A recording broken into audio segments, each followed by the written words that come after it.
channel. My name is Lillian. It's so good to see you guys here today. So today I decided to make a video just based off of what is going on social media, or what I see on social media at least.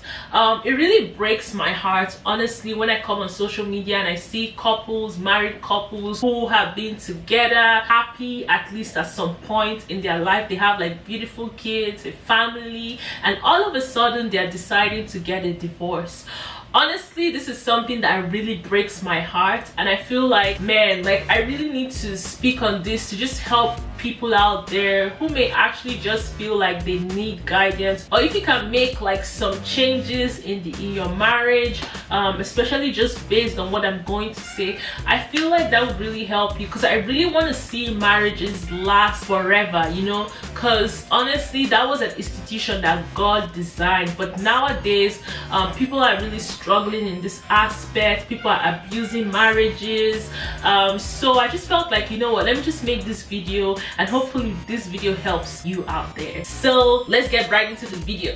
So the very first thing I'm going to say is go for premarital counseling if you're preparing to get married, or if you're already married and you're having problems in your relationship or in your marriage. Do go for marital counseling. Now, marital counseling and premarital counseling are not only for people who are having problems. I feel like this is a necessary step that would really help individuals or couples do better in their marriages, because if you go for premarital counseling, you're actually learning from experienced experts who will tell you some challenges that you may face in a relationship. If you go through marital counseling, they may help you and your partner, or give you a better understanding of how to communicate with each other, or just help you straighten your issues without any biased view.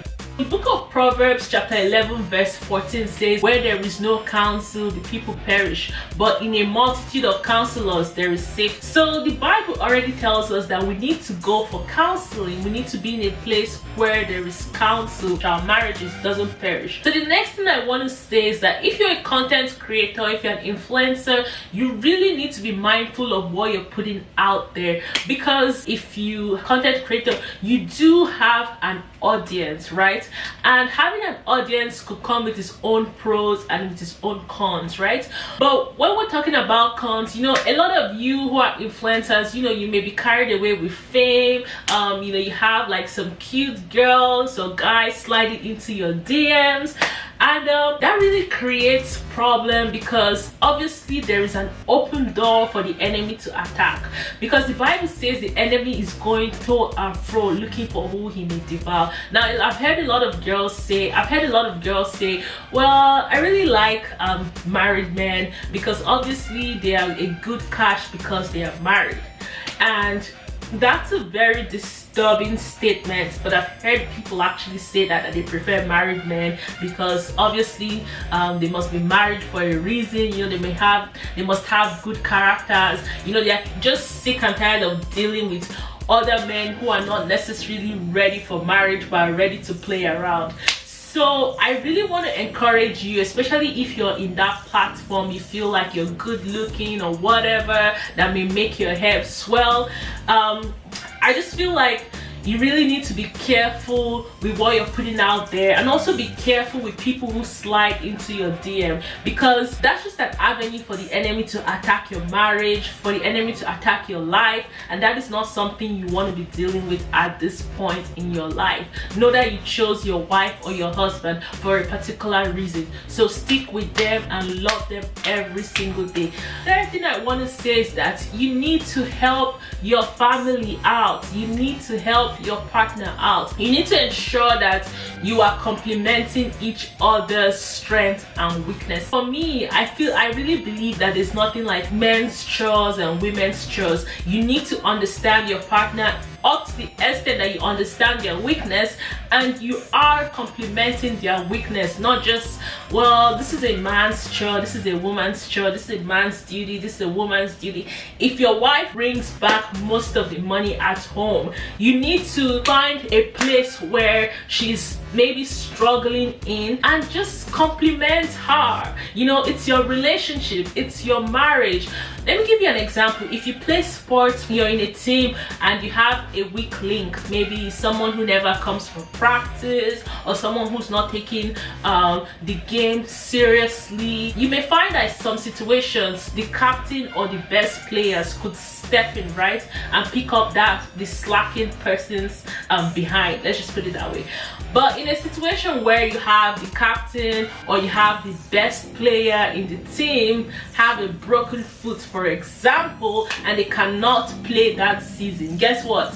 You've left the team to struggle, right? Or other people may need to step up in order for the team to do very well. That's how it is when it comes to marriage. Sometimes you just need to step up, you know, because maybe your wife does not know how to do certain things in the house. You really need to step up and help out. You know, that's just one thing I want to say. A lot of people's marriages are actually crashing because of these things. I'm just gonna give another example. For those of you who may have been in like colleges, or you've been to university, even at your workplaces, if you have a team member that is never able to pick up the slack, just never able to do what is required of them, you are probably frustrated in that group and you just really want to leave. You know, that's how it is when it comes to marriage. So compliment each other's weaknesses, okay? The last thing I want to say is pray.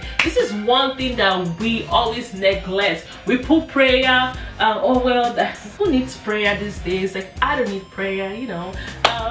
So I really want to encourage us to pray. The Bible says that we need to pray without ceasing. So I really want to encourage each and every one of us to be prayerful. And I'm going to be using an example. There was a YouTuber who has already gone through her divorce, I believe. I don't know. She's already gone through her divorce, and she mentioned something that she's been seeing herself in a room over and over and over again, and all of a sudden the dream that she's been having for years has officially come to pass, and she's like, this is where she's supposed to be.